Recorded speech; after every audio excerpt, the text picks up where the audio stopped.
अस्सलाम वालेकुम मोअज़्ज़िज़ ख़वातीन व हज़रात, प्रोग्राम हस्बे हाल के साथ मैं हूं आपका मेज़बान अली मुमताज़। नाज़रीन, दुनिया का हर फर्द अपनी शादी को यादगार बनाने के लिए एड़ी चोटी का जोर लगा रहा है। वो ये चाहता है कि उसकी शादी सबसे ज़्यादा महंगी हो और मशहूर हो, और इसके लिए चाहे उसको अपनी इस्तात से बढ़कर खर्च करना पड़े तो वो गुरेज नहीं करता। आइए चलते हैं ZVS की बुटीक पर और देखते हैं कि वहाँ पर क्या सूरत हाल है। यार मैं हिसाब दे किहड़ी गलती कर रहे हैं? सीधा सीधा ते हिसाब है। ਉਹ ਭਾਈ ਕਿਹੜਾ ਸਿੱਧਾ ਸਿੱਧਾ ਹਿਸਾਬ ਜਿਹਦੇ ਚ ਮੇਰੇ 4 ਮਰਦਾਨਾ ਸੂਟ 4 ਫਰਾਕਾਂ ਤੇ 2 ਲਹਿੰਗਿਆਂ ਦੇ ਪੈਸੇ ਹੈ ਹੀ ਨਹੀਂ। जेन ते जोर पाओ, शायद तुसी पिछली बारी ले ले होण ਜਾਂ ਤੁਸੀਂ ਐਡਵਾਂਸ ਪੇਮੈਂਟ ਲਈ ਹੋਏਗੀ। ਇੱਕ ਮਿੰਟ ਜ਼ਰਾ ਮੈਨੂੰ ਸੈਲਫੀ ਵਾਲਾ ਜ਼ਰਾ ਕੈਮਰਾ ਕੱਢ ਲੈਂਦੇ। ਉਹ ਕਿਉਂ? ਇਸ ਗੱਲੋਂ ਕਿ ਜ਼ਰਾ ਉੱਚ ਆਪਣੀ ਸ਼ਕਲ ਵੇਖ ਕੇ ਦੱਸੀ ਵੀ ਤੇਰਾ ਮੂੰਹ ਹੈ ਐਡਵਾਂਸ ਦੇਣ ਵਾਲਾ।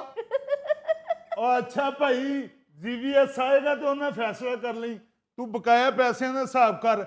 ਇਹ 9 8 42 ਬਣ ਗਏ ਤੇਰੇ। ਬੱਲੇ ਓ ਬੱਲੇ, ਤੇਰੇ 9 8 42 ਨੇ। ਅੱਗੇ ਕੀ ਨਾਕਾ ਲੱਗਾ? तौबा तौबा तौबा, बाहर तो पता नहीं नाके लगे हुए हैं। इतनी ट्रैफिक इतनी ट्रैफिक इतनी ट्रैफिक, गाड़ी गुजरना मुहाल हुआ है। ऊपर से मैं गाड़ी पार्किंग में खड़ी कर रहा हूँ, तुम लोगों की आवाजें चीखें वहां तक जा रही हैं। ये मेरी बुटीक है, कोई बलालगंज की वर्कशॉप नहीं है।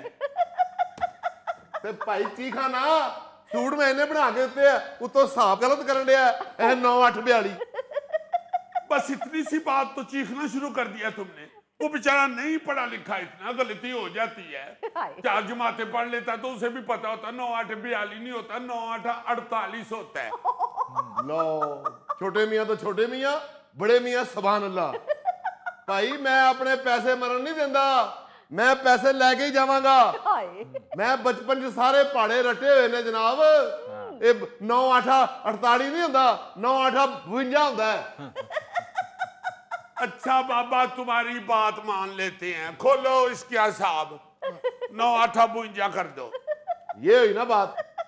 हम लोगों का आपस में सारा हिसाब किताब आगे पीछे हुआ है, लेकिन जब ग्राहकों को लूटना होता है उस वक्त तुम लोग हिसाब के बड़े पक्के होते हो। अच्छा मेरी बात सुनो, चीखना बंद करो। अब ये बहुत अहम गाहक आ रहे हैं, नवाब ऑफ फारकपुर। उनके बेटे की शादी है, जरा यही रुकना है तुमने भी। दोनों मिलके उनको सारा सेटिस्फाई करेंगे। नवाब ऑफ फारकपुर।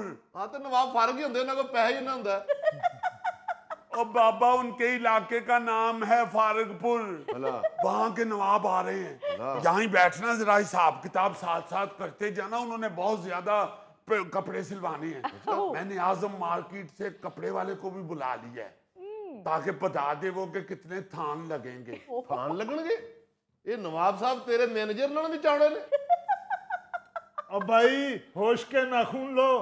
2 महीने हो गए मैंने जिम ज्वाइन किया हुआ है। जिम ज्वाइन किया, उसे वर्जिश करना है या चौकीदारी की शिफ्ट लाना है?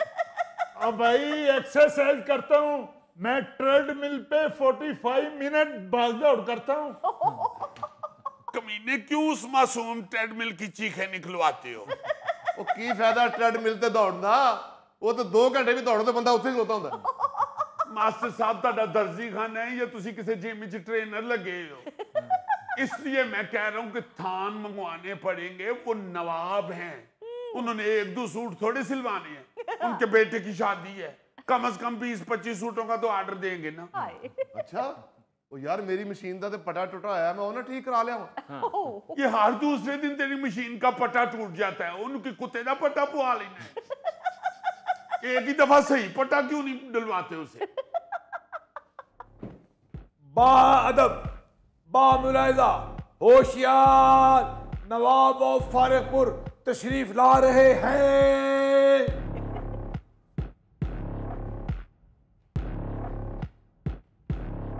आदाब से जी जी आदाब।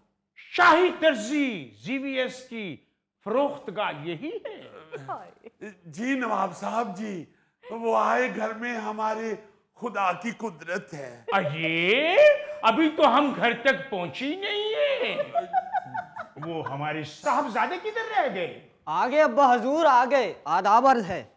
लो जी, छोटे नवाब साहब की सेहत वेख के ते लगता है कि नवाब साहब की सल्तनत ते जवाल आ गया।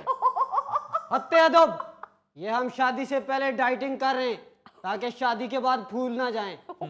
जरूरी है, आपकी डाइटिंग तो बहुत जरूरी है। वाकई बंदा शादी की खुशी में फूल जाता है, तो आपकी अगर हो गई तो फिर तो आप बहुत फूल जाएंगे। बहुत अच्छा कर रहे हैं नवाब साहब, डाइटिंग बहुत जरूरी है। अरे वाह वाह वाह वाह, सुभान अल्लाह। यहाँ मलबूसात भी मिल जाएंगे और दूल्हे को बिठाने के लिए हाथी भी। नवाब साहब ये हाथी नहीं है, उस जैसा है। ये मेरा मैनेजर है जी। ओ, ये मैनेजर। मोहतरमा, आप क्या तोड़ी दाना बेचते हैं? नवाब साहब कैसी बातें कर रहे हैं आप? जीवीएस की बुटीक में आए हुए हैं। यहाँ आपको मलबूसात मिलेंगे और जदीद डिजाइन मिलेंगे। हमें जदीद डिजाइन नहीं चाहिए, हमें तो शाही लिबास चाहिए। शाही। क्या तुम्हें शाही लिबास का तजर्बा है? ਉਹ ਨਵਾਬ ਸਾਹਿਬ ਤੁਸੀਂ डिजाइन ਨੂੰ ਛੱਡ ਦਿਓ, ऐसे ऐसे डिजाइन बनावांगे कि ਤੁਸੀਂ खुश हो जाओगे। वाह। वैसे जान की अमान पाऊं तो एक अर्ज करूं? बोलिए। ये तो बताइए, आप फारगपुर के नवाब हैं या वहां पुतली तमाशा करते हैं? ये क्या गुस्ताखी हो रही है? माफी चाहते हैं, उसके मुंह से निकल गया। जीवीएस, एहतराम को मुल्लू से खातिर रखा जाए। जी माफी चाहते हैं। जो काम हमने छोड़ दिया है वो हमें क्यों याद करवाया जा रहा है? हुजूर आप हुक्म कीजिए, क्या चाहिए? शाही लिबास चाहिए। नवाब साहब ऐसे ऐसे शाही लिबास दिखाएंगे कि आप दंग रह जाएंगे। आपको मालूम है जब शहजादा चार्ल्स की शादी हुई थी तो उसके मलबूसात किसने सिए थे? किसने? पता नहीं किसने सिए थे। मेरा मतलब है कि कुवैत के शहजादे की जब शादी हुई थी तो उसके लिबास वाला किसने सिए थे? किसने सिए थे? किसने सिए थे? मेरे को कसम ले लो, मैं नहीं जी सीते। क्या? ओ हुजूर, मैं तो ਜਦੋਂ ਕੀਨੀਆ ਦੇ ਸ਼ਹਜ਼ਾਦੇ ਦੀ ਸ਼ਾਦੀ ਹੋਈ ਨਾ, ਉੱਥੇ ਲਿਬਾਸ ਮੈਂ ਸੀਤੇ ਸੀ। ਉਹ ਜਦੋਂ ਕੀਨੀਆ ਦੇ ਸ਼ਹਜ਼ਾਦੇ ਦੀ ਮਹਿੰਦੀ ਸੀ ਨਾ, ਉਹ ਜਿਹੜਾ ਕੁੜੀਆਂ ਨੇ ਉੱਥੇ ਰਕਸ ਕੀਤਾ ਸੀ ਨਾ, ਜਿੰਗਾ ਲਾਲਾ ਹੋਰ, ਜਿੰਗਾ ਲਾਲਾ ਹੋਰ, ਜਿੰਗਾ ਲਾਲਾ ਹੋਰ, ਉਹ ਲਿਬਾਸ ਮੈਂ ਸੀਤੇ ਸੀ। वाह, इसका मतलब है हम सही जगह पर पहुंचे हैं। माप लीजिए हमारे बरखुरदार को। माप लीजिए। ये लिखो जीवीएस, माप लीजिए। आराम से। पहले भी एक दफा नाप लेते हुए नवाब साहब की सांस बंद हो गई थी। गर्दन 1.5 इंच। 1.5 इंच? जितनी है उतनी लगा रहा हूं ना। ओहो, नवाब साहब को तो बुखार हुआ है, इमरजेंसी। मास्टर साहब ये क्या कर रहे हैं आप माप ले रहे हैं या मरीज का इलाज कर रहे हैं? जस्ट लिखे 2.5 इंच। 2.5 इंच?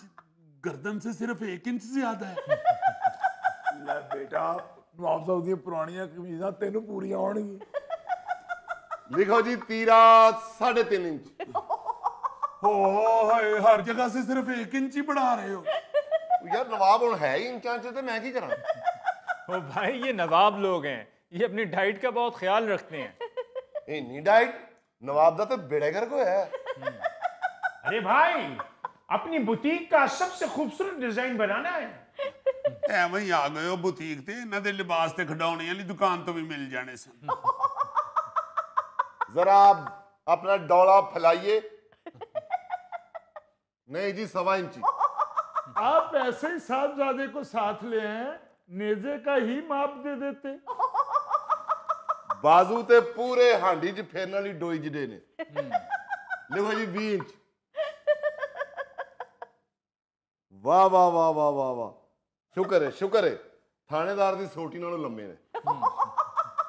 लिखाओ तो सही। वो तेनू कदे थानेदार दी सोटियां नहीं पईयां?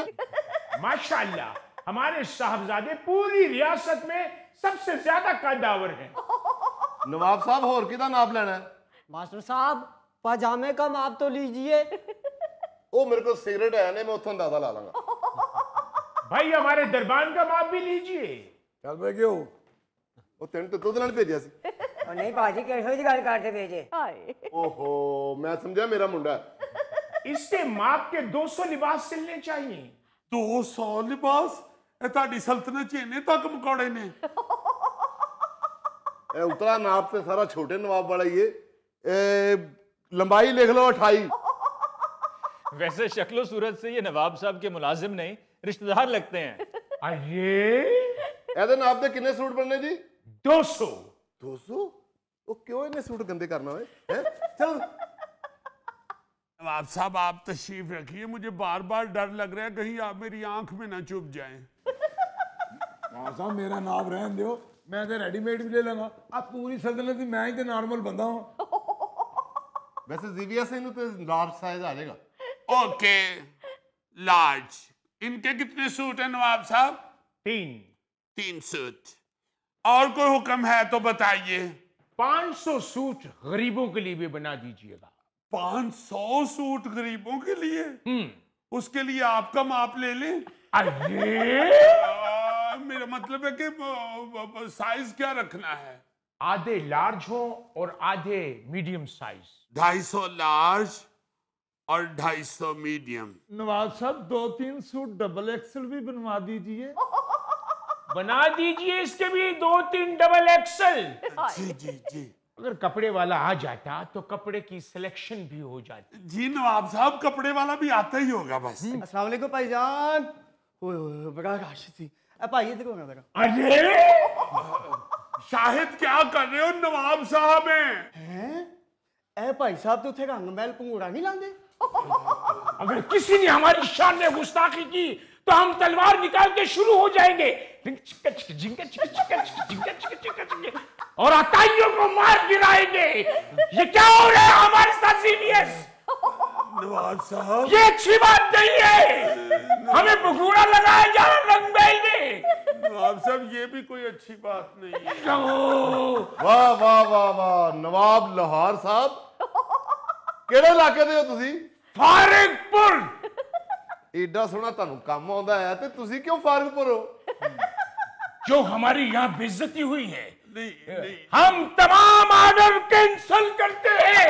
आओ कहीं और चलेंगे। आ जाओ। कमीने क्यों धक्का मारे नवाब साहब को? ओ जी मैनू की पता हुन कि कच्ची बादी चो भी नवाब आउण लग पे ने। 500 ਸੂਟ ਉਹਨਾਂ ਨੇ ਗਰੀਬਾਂ ਵਾਸਤੇ ਸਮਾਉਣਾ ਸੀ। ਤੂੰ ਵੀ ਰਹਿ ਗਿਆ ਤੇ ਮੈਂ ਵੀ ਰਹਿ ਗਏ। मेरे भी 3 सूट रह गए। तुम लोगों को अपनी अपनी पड़ी हुई है। नवाब साहब ने जो अपने साहबजादे के लिए इतने महंगे मलबूसात बनवाने थे वो भी रह गए। यार बहुत बड़ा गाहक आपने खराब कर दिया जीवीएस का। तो और क्या, लाखों रुपए का बिल बनना था। ਉਹ ਕਿੱਥੋਂ ਤੈਨੂੰ ਉਹਨੇ ਲੱਖਾਂ ਰੁਪਈਆ ਦੇਣਾ ਸੀ? ਉਹ ਖੁਸਾ ਨਵਾਬ ਦਾ ਪਾਟਾ ਆਇਆ ਸੀ। ਉਹ ਮੋਢੇ ਤੋਂ ਕਮੀਜ਼ ਪਾਰਟੀ ਸੀ, ਉੱਤੇ ਉਹਨੇ ਚਾਦਰ ਸੁੱਟੀ ਸੀ। ਤੂੰ ਮਹਿਸੂਸ ਕੀਤਾ? ਉਹ ਨਵਾਬ ਸਾਰੇ ਇਥੋਂ ਨਿਕਲੇ ਨੇ ਤੇ ਸਮੈਲ ਆਣੀ ਬੰਦ ਹੋ ਗਈ। नाज़रीन इसके साथ ही लेते हैं हम एक ब्रेक। मिलते हैं ब्रेक के बाद। ये सोच रहा हूँ ये चेक बुक पे कैसे साइन करता होगा? जैसे तुम चौलों की परात खत्म करते हैं।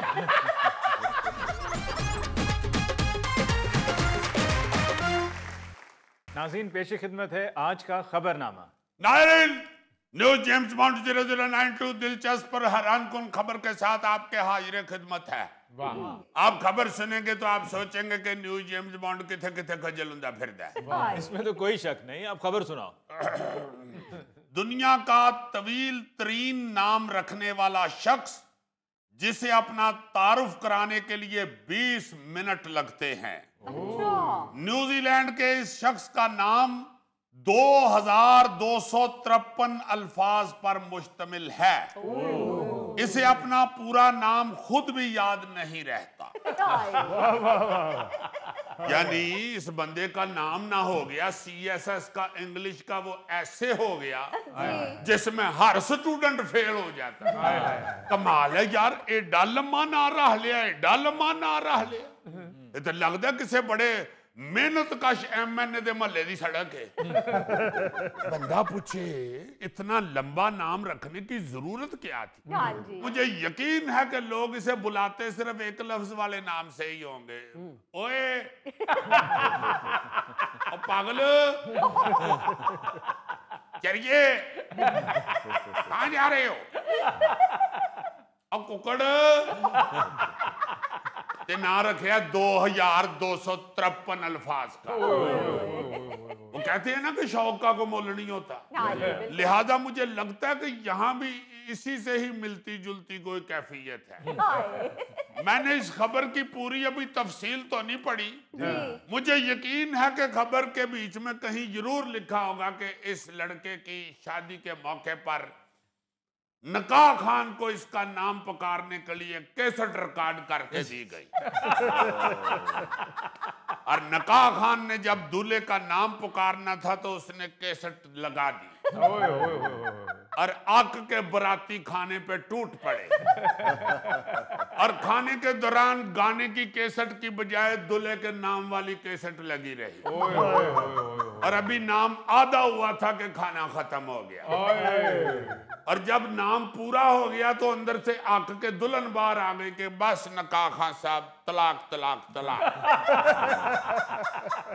इसके अब्बे ने उठ के दुल्हन से पूछा होगा कि बेटे क्या हुआ है, उसने कहा ना कि चाचा जी बस मेरा सारा फोटोशूट वाला टाइम इस बंदे दे नां ने खा लिया। जिदा नां लेके मेरा फोटोशूट खराब हो गया, इहदे नाल मैं टुर गई तो मेरी तो सारी जिंदगी खराब हो जानी। इन्होंने शनाख्ती कार्ड भी 6 सफिया दे बन के आंदा होएगा। वो 6 नहीं जी 7, इसके बर्थ सर्टिफिकेट को 7 सफे लगे हुए हैं। पहला सफा मुकदा ते अखीर ते लिखा हुंदा बकिया नाम सफा नंबर 2 पर, दूजा सफा मुकदा ते थल्ले लिखा है बकिया नाम सफा नंबर 3 पर, तीजा मुकदा ते बाकी चौथे ते। 7 सफियां ते सिर्फ नाम लिखे है है ना बेवकूफों वाली गल। न्यूजीलैंड में तो एक पहाड़ी मुकाम ऐसा है जिसका नाम इतना लंबा है कि उसके कुल हरूफ जो है ना जी वो 85 हैं। इतना औखा उस पहाड़ी पे चढ़ना नहीं जितना औखा उसका नाम याद करना है। उस पहाड़ी को तो यही कहते होंगे ऊंचा नाम फीका पकवान। अच्छा, ये जो न्यूजीलैंड का बेवकूफ है ना जी जी, इसने जब लंबा नाम रख लिया तो इसने सोचा यार को अब काम भी बड़ा करे। अच्छा, इसने 4 बार ऑकलैंड का मेयर का इलेक्शन लड़ा हुआ है अच्छा और 4 बारी हार गया है। वाह। अगले जदों मोहर लाण जाते हैं ना आंदे हैं भाई जी 100 होर काम भी ने, आ छोटे नाल ते मोहर लाओ तो इन्हों दफा करो चलिए। जेम्स बॉन्ड, मैं तो ये सोच रहा हूँ ये चेक बुक पे कैसे साइन करता होगा? जैसे तुम चौलों की परात खत्म करते हैं। मैं तो ये सोच रहा हूं कि इसको तो जहाज वाले भी नहीं बिठाते होंगे, इसका पासपोर्ट देख के कहते होंगे कि नहीं भाई जी सॉरी साडे बोइंग ही चेनियां सीटां ही नहीं है। बचपन में मुझे यकीन है कि जिस स्कूल में ये पढ़ता होगा ना, जी जी, हर बच्चा इसका क्लास फेलो बनना चाहता होगा। है। बच्चे सोचते होंगे कि टीचर ने आके हाजिरी लानी है, हाँ जी, ਇਹਦਾ ਨਾਂ ਲੈਂਦੀ सारा पीरियड खत्म हो जाने ते साडियां मौजां। इसको तो इम्तिहानात में भी टीचर कहते होंगे कि गल से ना मुंडिया तू अपना नाम पेपर ते बिल्कुल नहीं लिखना, सिर्फ रोल नंबर लिखना है, वरना तेरा नाम ले मुकना नहीं तो तू एक्स्ट्रा शीट मांग लेनी। इसके घर के बाहर वाली दीवार के ऊपर को पेंट शेंट तो नहीं हुआ हुआ, पूरी कंध ते दा नाम ही लिखे है। ये तो कहीं गिरफ्तार भी होता होगा तो इसकी मौजें ही होती होंगी, हाय, अदालत में इसका केस ही नहीं चलता होगा। वो बंदा बाहर आके आवाज नहीं लगाता मोहम्मद रमजान वल्द मोहम्मद रफीक हाजिर हो, बाहर आके बंदा ਇਹਦਾ ਨਾਂ शुरू करता है ते नाम मुकन तो पहले पहले अदालत का टाइम मुक जाता। ये बंदा ते अपने बच्चों ने भी नहीं कह सकता कि यार कोई ऐसा काम ना करना जिहदे नाल मेरा नाम बदनाम होवे। अगो बच्चे कहते होने ने कि पहले बड़े ਤੁਹਾਡੇ नाम ਨੂੰ ਲੋਕੀ ਇੰਜ ਨਹੀਂ ਕਰਦੇ। पता नहीं ये बंदा अपना इतना लंबा नाम कैसे बताता है। मैं तो अपना नाम सिर्फ मुजफ्फर बताता हूँ तो थक जाता हूँ। वैसे जेम्स बॉन्ड इसका चलान कभी नहीं हुआ होगा। क्यों जी? क्योंकि वार्डन रोक के ਇਹਦਾ ਨਾਂ ਪੁੱਛਦਾ ਹੋਏਗਾ, ਨਾ ਹਾਲੀਏ ਦਾ ਅੱਧਾ ਹੀ ਨਹੀਂ ਹੋਇਆ ਹੋਣਾ ਤੇ ਵਾर्डन ने कहना जा भाई जा काम कर, जाके ਮੈਨੂੰ भी काम ਕਰਨ दे। सही बात है जी, इसका चलान किसने करना है? जी हाँ। ये तो किसी लिफ्ट वाले को अगर गड्डी में बिठा ले ना तो बंदा याहरे बहदे ही कहता है बड़ी मेहरबानी, आप बड़े अच्छे आदमी हैं, क्या नाम है आपका? ये नाम दसना शुरू करता होएगा ਅੱਧੇ ਕੁ ਨਾਂ ਤੇ ਉਹ ਬੰਦਾ ਕਹਿ ਦਿੰਦਾ ਹੈਗਾ ਭਾਈ ਜੀ ਤੁਹਾਡੀ ਮਿਹਰਬਾਨੀ ਗੁਜਰਾਂ ਵਾਲਾ ਆ ਗਿਆ ਮੈਨੂੰ ਲੈ ਦਿਓ अब बाकी ना इंशाल्लाह फिर कहे दिन सुनांगे नहीं वाकई यार, इसके नाम का मतलब तो बड़ी दिलचस्प कहानी होगा। कहानी को दफा करो, लोग हक गए नहीं यार। अब तो न्यूजीलैंड वालों ने इसके नाम की वजह से वहां कानून बना दिया है कि इतना तवील नाम रखना गैर कानूनी है। उन्होंने बाकायदा कह दिया कि 70 हरूफ से ज्यादा लंबा नाम नहीं आप रख सकते। वैसे तो न्यूजीलैंड वाले मेरा दिल करता है कि खत लिख के पूछा कि 70 अल्फाज वाला भी ना को है बंदे ते पुत्रां दी गल यार। तुसी ज्यादा तो ज्यादा चलो 2 नहीं ते 3 नहीं ते 4 लफ्ज़ां वाले ना रख लो। मलक मुबशर हुसैन नकी बड़े ने बड़े ये ते ना हटदा ही नहीं, ना हटदा ही नहीं, ये डलमा ना। न्यूजीलैंड वालों ने आके के कह दिया कि अगर आपको कोई अपने बेबी का बहुत ज्यादा लंबा नाम चाहिए तो कोई होर मुल्क तलाश करो, साडे कोल इतनी जगह नहीं है। अजीजी आई थिंक ये जो लंबे लंबे नाम रखने वाले हैं ना, इन्हीं से अक के अंगूठा लगाने वाला सिस्टम शुरू हुआ। अगले कहते होंगे भाई जी ना नू दफा करो, इतने अंगूठा लगाओ तो खुद ही दफा हो जाओ। अच्छा ये तो बताओ कि इतना लंबा नाम क्यों रखा वैस जाहिल ने?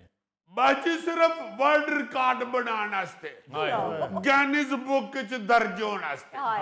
अच्छा ये कला नहीं है, इससे पहले जिस बेवकूफ भाई का नाम है ना जी गिनीज बुक में, वो जर्मनी का कोई शख्स है। अच्छा हाँ, उसका नाम जो है वो 666 हरफों में है।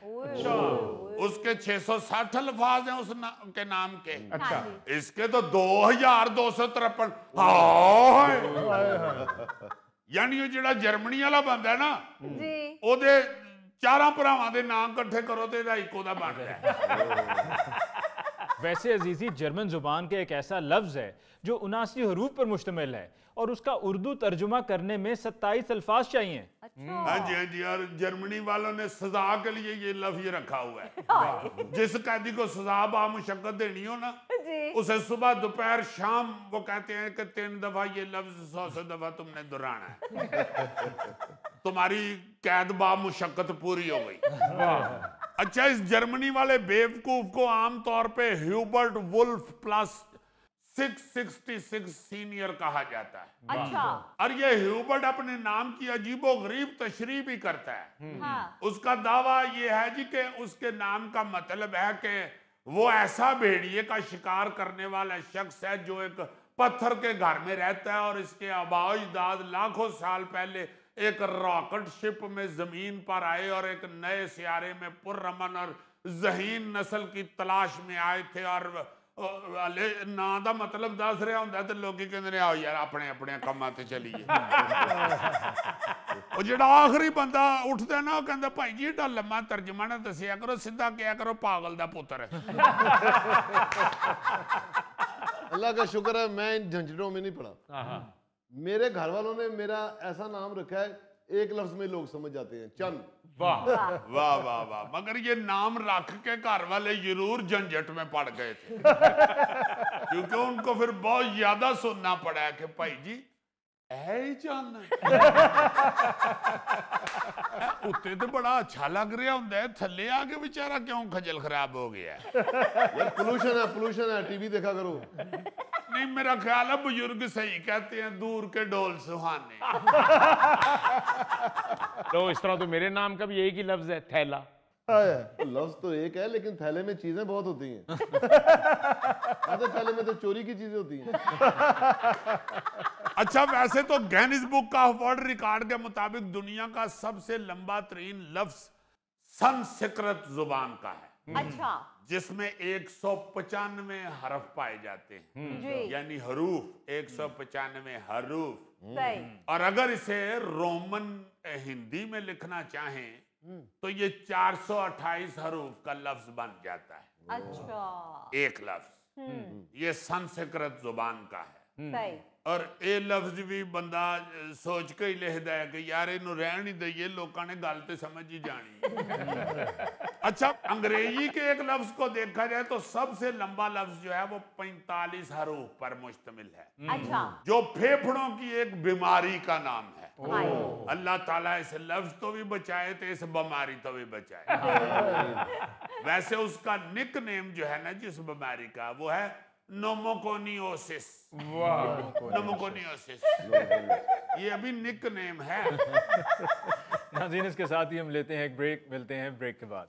ना मेरे जज्बे में कमी आई है ते ना साढ़े को मिट्टी मुक्की है। मैं तो अब भी कहता हूँ कि जो हो गया तो मिट्टी पाओ जड्डो बना।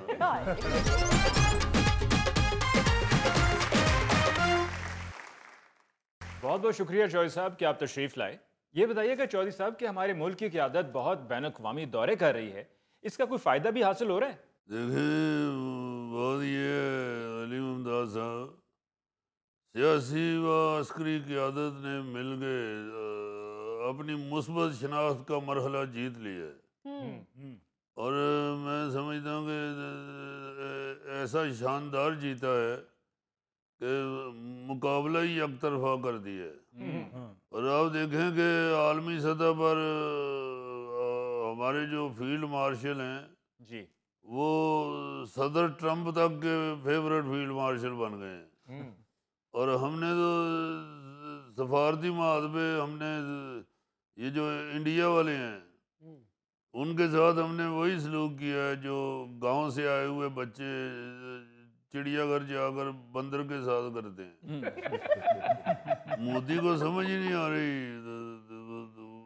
उसे समझ नहीं आ रही कि वो करे क्या वो, क्योंकि जो खंबा वो नोच रहा है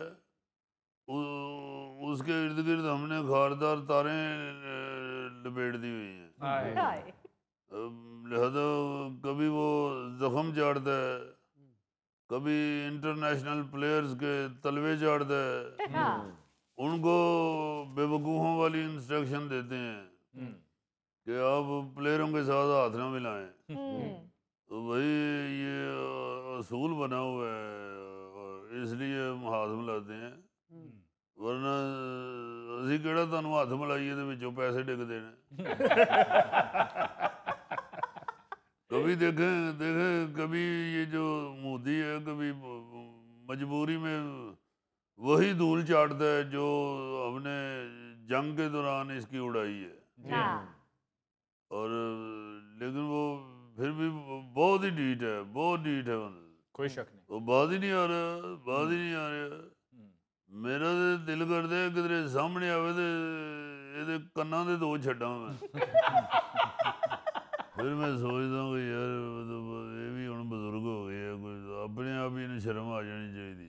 और देखे ना बलोचिस्तान के अंदर सारी आग जो है ये इसी ने लगाई है जी, बिल्कुल, जिसपे हमेशा हमने मिट्टी पाई है। हाँ जी। और मैं तो अब भी इस काम के लिए तैयार हूँ क्योंकि ना मेरे जज्बे में कमी आई है ते ना साढ़े को मिट्टी मुक्की है। मैं तो अब भी कहता हूँ कि जो हो गया तो मिट्टी पाओ जड्डो बना। मगर ये बात ही नहीं आ रहा किन्नी को मिट्टी पाई है एदियां गलत हरकतां दे। चौधरी साहब दफा करो, पहले लाहौर च स्मोक बहुत हो गई है, तुसी हर पासे मिट्टी पाई जा रहे हो। यानी मैं गुफ्तगू करना ते स्मोक हो गई है ते तुसी इंसाना ही लगे फिरदे हो। गौरी साहब स्मोक तुसी नहीं खिलार रहे। आप मेरी बात समझ नहीं रहे। जी जी जी, मैं ये कहना चाहता हूँ कि ये कितनी देर तक हम ये इंडिया की इन हरकतों पे मिट्टी डालें। इन्हों समझ जाना चाहिए कि भाई वो क्या कहते हैं, एनफ इज एनफ। जी हाँ चौधरी साहब, आपने तो बलूचिस्तान वाले मामले में अपनी खिदमत भी पेश की हैं।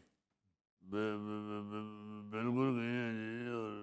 और मैं तो मुसलसल हाजिर हूँ क्योंकि हमारी पार्टी जो है अली मुमताज़ साहब पूरे मुल्क में फैली हुई है। ਅੱਲਾ ਦੇ ਫਜ਼ਲ ਨਾਲ ਇੰਨੇ ਮੋਬਾਈਲ ਦੇ ਸਿਗਨਲ ਨਹੀਂ ਫੈਲੇ ਜਿੰਨੀ ਸਾਡੀ ਪਾਰਟੀ फैली।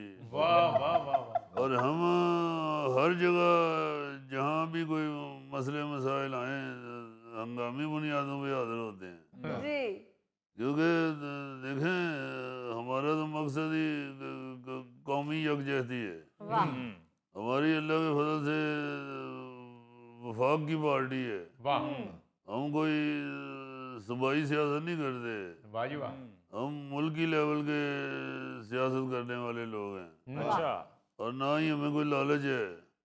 वो क्या शायर कहता है कि मैं तो दरिया हूँ समुंदर में उतर जाऊंगा, मसला भूल का है भूल किधर जाएगा। चौधरी साहब, आप मिसरा एक किसी और शेर का उठाते हैं और दूसरा मिसरा किसी और शेर का। देखें अली मुमताज साहब, ये अदब में शायरी में जिस कदर कहतुल रजाल है, जी हाँ। और जेड़ा मिसरा जिथों लबे फाड़ लो। चौधरी साहब, आपने बाकी सियासतदानों से भी अपील की है कि पाकिस्तान का आलमी सतह पे जो तशख़्ख़ुस उभरा है इसको अपनी ज़ाती सियासत या मफादात की भेंट न चढ़ाया जाए। तो ये तो इस वक्त बड़ा अहम मसला है। देखें इस वक्त अल्लाह के फजल से field marshal general Asim Munir साहब ने और वज़ीर आज़म शहबाज शरीफ साहब ने जितनी मेहनत की है पाकिस्तान के तशख़्ख़ुस को बहाल करने के लिए, जी। तो इस वक्त तो हमें बड़ा मोहतात रहना चाहिए। देखो की सियाने आंदे ने ਜਦੋਂ ਜਦੋਂ ਜਦੋਂ ਜਦੋਂ ਗੱਡੀ ਤੁਹਾਡੀ ਕੱਚੀ ਸੜਕ ਤੇ ਜਾਣ ਡਈ ਹੋਵੇ ਤੇ ਫਿਰ ਆਪ ਹੀ ਟੋਏ ਟਿੱਬੇ ਤੋਂ ਬਚਣਾ ਪੈਂਦਾ। वाह ਐਵੇਂ ਇੱਕ ਦੂਜੇ ਨਾਲ ਰੇਸਾਂ ਲਾ ਕੇ ਤੇ ਗੱਡੀ ਨਾ ਪੈਂਚਰ ਕਰਾ ਲਈਏ। देखें अली मुमताज साहब, अंदरूनी मसाइल और सियासी नफरत से निपटना भी बहुत ज़रूरी है। बिल्कुल। छोटी छोटी बातों में अपने इर्द गिर्द बैठे हुए चंद अफराद को हम पकड़ते हैं और सड़कों पे निकल आते हैं, हाँ जी। रास्ते ब्लॉक करने शुरू कर देते हैं। जी हाँ। बाद में फिर जब कानून कार्रवाई करता है तो फिर चीखना शुरू हो जाते हैं। हाँ।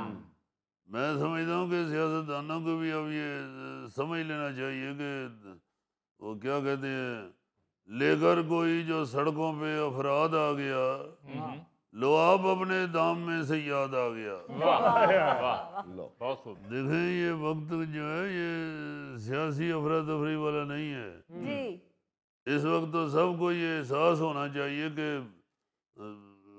इन्हीं पत्थरों से चल के अगर हो सके तो आओ, इस परचम के साए तले हम एक हैं, हम एक हैं। इस वक्त देखें बेशुमार पत्थर हैं रास्ते में, जी हाँ। मगर हमने परचम के साए तले एक रहना है। वाह। हमें इस मुश्किल रास्ते में कोई एक दूसरे से खिलाफ नहीं जाना चाहिए, जी। एक रहना चाहिए इस परचम के साए तले। जी हाँ। और ये जहन में रखें कि मैं ये जिस परचम की बात कर रहा हूँ जी। ये पाकिस्तान का परचम है, ये वो परचम नहीं है मरियम नवाज की तस्वीर वाला जिसे सरकारी स्कूल पे लगाया गया है। चौधरी साहब, उस पर तो नोटिस लिया है सीएम साहिबा ने। जी जी मैंने सुना है जी कि नोटिस लिए सीएम साहिबा ने, जी हाँ। मगर ऐसी हरकतों पे ऐसा सख्त नोटिस लेते हैं कि तरक्की दे के हेडमास्टर को डायरेक्टर एजुकेशन लगा देते हैं। चौधरी साहब वैसे आपने अपनी हुकूमत में तस्वीरों वाले परचम नहीं लगाए थे? ये बात ही गलत है। अब परचम के ऊपर अगर कोई तस्वीर लगा दें तो हवा चले तो परचम हिलता ही इन्ना कि जिहदी फोटो होंदी वो घर बैठा थक जाता है। तस्वीर जो है वो तो वहां लगनी चाहिए जहां से हिले ना। परचम के ऊपर तो तस्वीर हिलती रहती है, तो उल्टा फायदे की बजाय नुकसान होता है। अच्छा जॉय साहब, आपसे आपकी पार्टी के सीनियर रहनुमाओं की मुलाकात भी हुई है? जी, मैंने सारी पार्टी के रहनुमाओं को बुलाया है और मैंने कहा आप मीटिंग के लिए क्यों नहीं इकट्ठे हो रहे? साड़ी पार्टी तो केड़ा बैन लग गए। मिलते रहना चाहिए और एक दूसरे से के मशवरों से फ़ायदा उठाना चाहिए।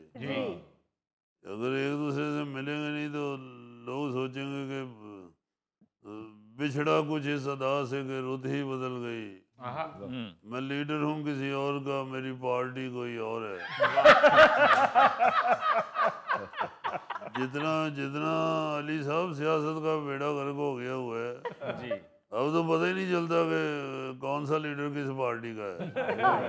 तो इसलिए मैंने बिल्कुल सारी पार्टी के सीनियर जो क़यादत है उनको मैंने इकट्ठा किया है। देखें, जिस तरह रक्शे को चलाने के लिए वक्त पर उसका तेल पानी बदलना ज़रूरी होता है, इसी तरह सियासी जमात को चलाने के लिए ये मीटिंगें और इजलास बड़े ज़रूरी होते हैं, वरना सियासी जमात का इंजन धुआं मार जाता है। वाह वाह वाह वाह वाह, ये चौधरी साहब का वड्डा पाने कि उन्होंने रक्शे की मिसाल दी है। वो बस की मिसाल भी दे सकते सन, लेकिन उन्होंने फजूल खर्ची नहीं की। उन्होंने मिसाल च भी वो सवारी रखी है जिहदे उन्होंने पूरी पार्टी आ जाए। गौरी साहब तुसीं तो गुस्से ही कर गए हो।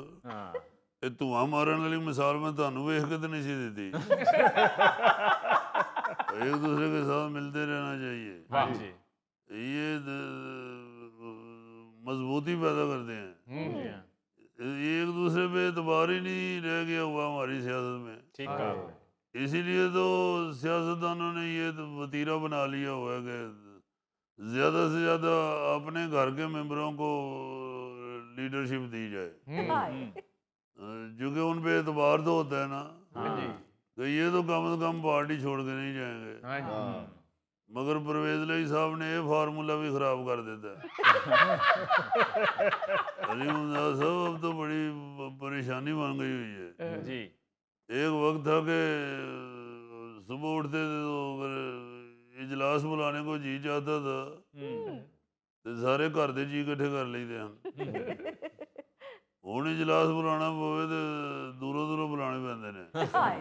बल्कि यकीन माने अली साहब, इजलास बुलाने के लिए कोई इतला नहीं थी देनी पड़ती, बस हलवा पूड़ी मंगाई थी तो सारा इजलास इकट्ठा हो जाता है। चौधरी साहब, चौधरी सालेह कबड्डी फेडरेशन के बिला मुकाबला सदर और चौधरी शाफे चेयरमैन बन गए हैं, आपको मुबारक हो। ये तो कबड्डी फेडरेशन वालों ने हमेशा हमें सरपरस्ती का मौका दिया, और मैंने चौधरी सालेह और चौधरी शाफे से कहा कि टीम को ऐसा तगड़ा तैयार करें जी कि वो दोबारा वर्ल्ड कप लेके आए। बल्कि इतने अच्छे कबड्डर तैयार करें, ऐसे अच्छे कबड्डर तैयार करें कि अगर क्रिकेट वालियां नूं या हाकी वालियां नूं भी लोड़ पवे तो खिलाड़ी उन्हां नूं भी दिओ। मगर चौधरी साहब, कबड्डी के खिलाड़ी क्रिकेट कैसे खेल सकते हैं? यार, जिस तरह की साडी क्रिकेट टीम के मुंडे दुबई च क्रिकेट खेड के आए ने, इंज दी ते कौडी दे प्लेयर भी खेड ही लैणगे। वैसे भी अब देखें कोई भी क्रिकेट टीम में तगड़ा बंदा ही नहीं नजर आता, वो सारे बीमार लगे फिरते। अल्लाह जानदा है, इन्हां दे हत्थां च दवाई वालियां शीशियां फड़ा दे तो तुहानूं स्टेडियम हस्पताल लगन लग पेगा। बल्कि मैं समझता हूँ कि कबड्डी के प्लेयरों से अगर क्रिकेट खिलाई जाए तो इन्हां दे हर गेंद ते छिक्का कट मारने, टिकर चल पैने ने। मलक बिनियामीन ने 650 स्कोर बना लिया। कलीम जट ने तो चिश्ती ने ऐसी गेंद करानी है हर बैट्समैन का बल्ला टूट जाना है। अब तो क्रिकेट टीम में जो खिलाड़ी डाले हुए हैं वो इतने कमजोर है कि वो गेंद कराने से दौड़ लाता है तो दुआ मंगनी पैंदी है, या अल्लाह राह च ही ना बह जाए। मुंह उच्चा करके कैच फड़दे इंज डरन डे होंदे ने जिवें तो गेंद नहीं आ रही है, आसमानी बिजली आ रही है। तो मेरा मतलब है कि हार जीत तो खेल का हिस्सा होती है, मगर अगर कबड्डरा नु खिडाया जाए तो कम से कम डरेंगे तो नहीं ना। नाज़रीन, इसके साथ ही हम लेते हैं एक ब्रेक, मिलते हैं ब्रेक के बाद। हम सब ने अपने अपने मफादात की जंजीर में अपने अपने ज़मीर को जकड़ रखा।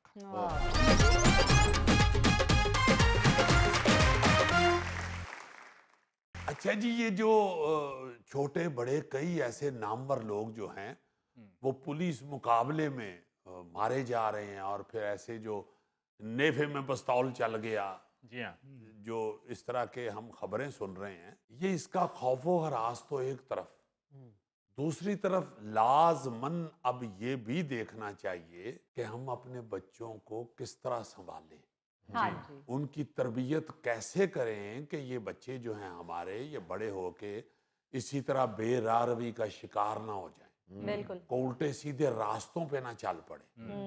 ऐसी ऐसी खौफनाक सूरत हाल सामने आती है अली मुमताज साहब कि यकीन ही नहीं आता कि इंसान ऐसे कर सकता है और पाकिस्तान में ऐसे हो रहा है।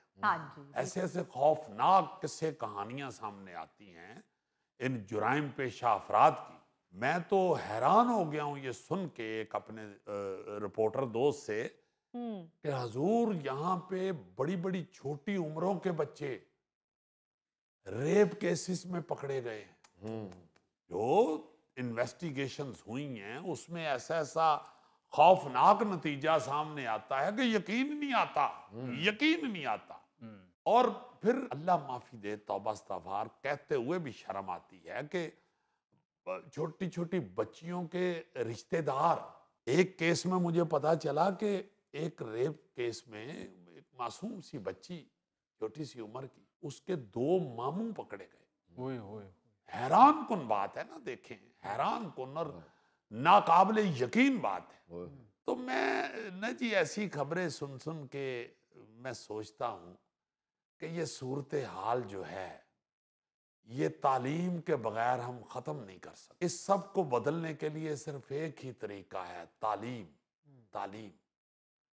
पढ़े लिखे लोग जो है ना जी, वो मुआशरे में इस तरह की हरकत करते हुए लाख बार सोचते हैं, बिल्कुल, बल्कि नहीं करते। हाँ जी, जुराइम तो जाहिर है पढ़े लिखे लोग भी कर ही रहे हैं जी, मगर वो इतनी खौफनाक सूरत हाल नहीं होती। जुर्म का जो अंदाज है वो इतना खौफनाक नहीं होता, इतना अलमनाक नहीं होता, इतना दर्दनाक नहीं होता। ऐसा खौफ, ऐसा खौफनाक। और वो जो बच्ची का रेप मैं आपको बता रहा हूँ, रिश्तेदार जिसमें इन्वॉल्व थे, उसका गला भी उन्होंने काटने की कोशिश। अब इस तरह की जो सामने आ रही हैं खबरें, यार हम फिर नहीं सोच रहे, हम फिर नहीं सोच रहे कि इसका कोई सद्देबाब होना चाहिए, इसका कोई हल होना चाहिए।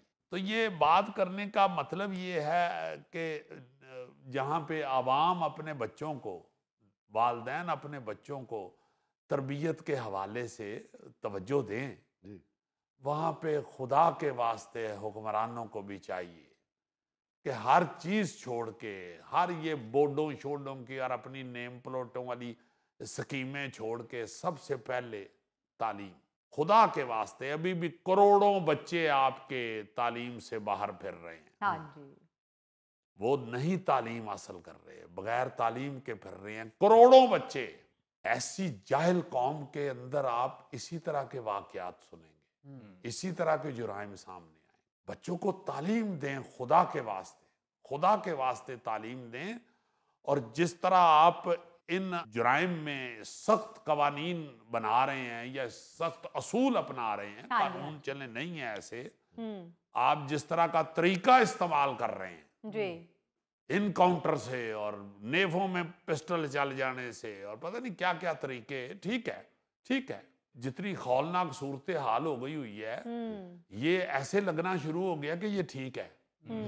मैं पहले इसके खिलाफ बोलता था कि यार ये कोई तरीका नहीं। इसी तरह खुदा के वास्ते इस तरफ भी इतनी ही जोरदार तवज्जो दें, तालीम के लिए भी फौरी तौर पे कोई ऐसा असूल अपनाएं, कोई ऐसा तरीका राइज करें, कोई ऐसा सख्त कानून बना दें इस मुल्क के अंदर कि जो वालदैन अपने बच्चों को तालीम के लिए नहीं भेजेंगे, स्कूल दाखिल नहीं करवाएंगे, बच्चे को तालीम के जेवर से नहीं आरास्ता करेंगे, उनके लिए कोई बड़ा सख्त कानून होना चाहिए, बड़ी कोई सख्त सजा होनी चाहिए। बिल्कुल सही। कोई ऐसा उनको आप बना के कोई असूल दें जिससे लोग खौफजदा होके बच्चों को काम पे लगाएं। यार थोड़े थोड़े पैसों के लिए बच्चे जो काम करते हैं कितने पैसे लेते हैं? हाँ जी। वो बेचारा 6,000 पे खजल हो रहा है, कोई 7,000 पे, कोई 10,000 पे, कोई 15,000 पे। हाय। आप अपनी इतनी छोटी सी लालच के पीछे एक इंसान की जिंदगी बर्बाद कर देते हैं। छोटी छोटी बच्चियां घरों में काम कर रही हैं। लेकिन अजीजी इसमें मसला ये है कि ये जो अभी पॉलिसी अपनाई गई है जराइम के खात्मे के लिए कि जिसमें नेफे में पिस्तौल है या इस तरह अगर कोई किसी साथियों ने आके साथी को छुड़ाने की कोशिश की और फिर वो मारा गया, जो भी कोई मुजरिम था, ये सिर्फ चंद रोज़ के लिए, चंद हफ्तों के लिए, चंद महीनों के लिए नहीं होना चाहिए, क्योंकि उसमें तसलसल होना चाहिए एक पॉलिसी का। मतलब हम एक नाका लगाते हैं कि कहीं पे वारदात हुई है, नाका लगा के रोक टोक करेंगे, पूछेंगे, कुछ दिन होगा फिर छोड़ देंगे। तो इसकी कंटिन्यूटी बहुत ज़्यादा ज़रूरी है।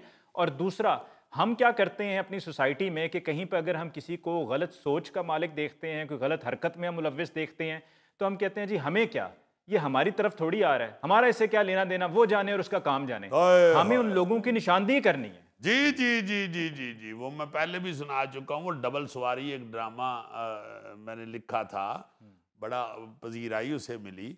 उसका एक जुमला था, हम सब ने अपने अपने मफादात की जंजीर में अपने अपने ज़मीर को जकड़ रखा। छोटी छोटी छोटी छोटी हमारी जो ख्वाहिशात हैं वो पूरी होती हैं तो हम कहते हैं कि बस ठीक है, ये ठीक है, गैर कानूनी काम भी ठीक है। भाई दूसरा ये है कि जैसे आप कह रहे हैं कि कंटिन्यूटी इसमें होनी चाहिए, सख्ती में है। अब आगे वक्त का नहीं पता, अल्लाह पाक बेहतर करे। अब तो मैंने सुना है कि वो किसी को नहीं छोड़ेंगे। ये भूल जाएं आपके कोई नामवर बंदा बच जाएगा या कोई तगड़ा बंदा बच जाएगा या कोई असर रसूख वाला बंदा बच जाएगा। ना ना ना, ये बड़े ही ऊपर के लेवल के ये फैसले हो चुके हैं कि बिल्कुल ना छोड़े, बिल्कुल ना छोड़े। मगर मैं फिर ये कहूंगा कि ये अपनी जगह, यार खुदा के वास्ते अब शुरू करेंगे ना जी तालीम की सख्ती, तालीम की सख्ती आज शुरू करेंगे तो कम से कम 25 साल बाद आपको तब्दीली नजर आएगी। बिल्कुल सही बात। ये तब्दीली दिनों में नहीं आ सकती, ये तब्दीली महीनों में नहीं आ सकती। इसके लिए कम से कम 25 साल चाहिए। बिल्कुल अभी से शुरू तो करें ना यार। अगली नस्ल तो चलो अच्छी दे दें। इन नस्लों का तो जो अब आ चुकी हैं दुनिया पे, इनका तो बेड़ा गर्क कर रहे हैं। अगली नस्ल जो है उस पे तो तवज्जो दें। फिर आप देखें कि इतने ज्यादा बच्चे पैदा हो रहे हैं कि आप ये भी नहीं सोच रहे कि आगे किस तरह हम इन मसाइल से निपटेंगे। हमारे जब पाकिस्तान बना तो जिस मुल्क की आबादी 5 करोड़ थी और पाकिस्तान की भी 5 करोड़ थी, दूसरे मुल्क में 5 की बजाय 6 करोड़ हो गई है। हमारी 5 करोड़ से अब 25 करोड़ पे पहुंच गई है। इतनी तेजी से ये ग्रोथ हो रही है इंसान की पाकिस्तान के अंदर। जितना बड़ा तालीम मसला है उतना ही बड़ा पॉपुलेशन मसला है। बिल्कुल है। ऐसी चीजों के तरफ खुदा के वास्ते सबसे पहले तवज्जो दें, सबसे पहले इसकी तरफ तवज्जो दें। ये जो आप दूसरे स्कीमें बना रहे हैं और स्कीमें इंट्रोड्यूस करवा रहे हैं, वो रिहायशी स्कीमें हों या कर्ज की स्कीमें हों, हर चीज छोड़ के खुदा के वास्ते सबसे पहले ये गड्डियां शड्डियां तकसीम करने से पहले अल्लाह के वास्ते बच्चों को पढ़ाना शुरू करें। तालीम के लिए सख्त कवानीन बनाएं।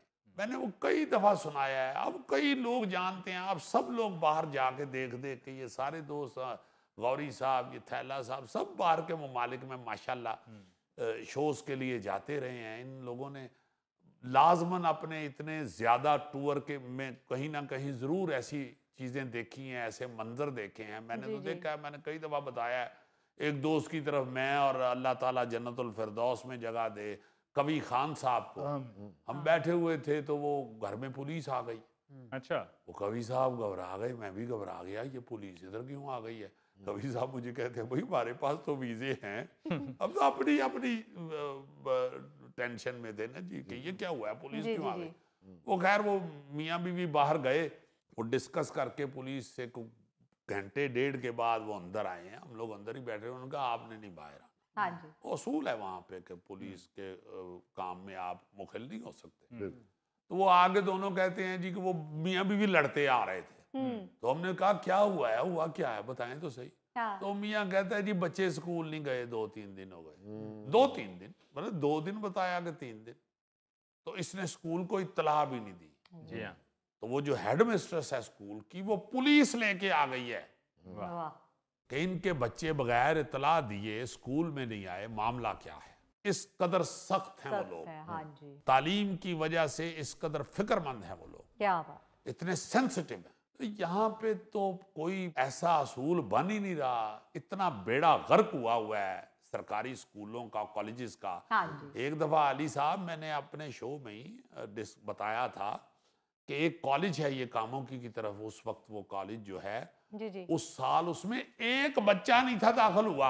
अब देखे ना उधर फैकल्टी और उधर वो जमीन करोड़ों रुपयों की होती है, अरबों रुपए की, जो कॉलेजेस और स्कूलों को जमीन दी गई है। हाँ जी, हाँ जी। सरकारी।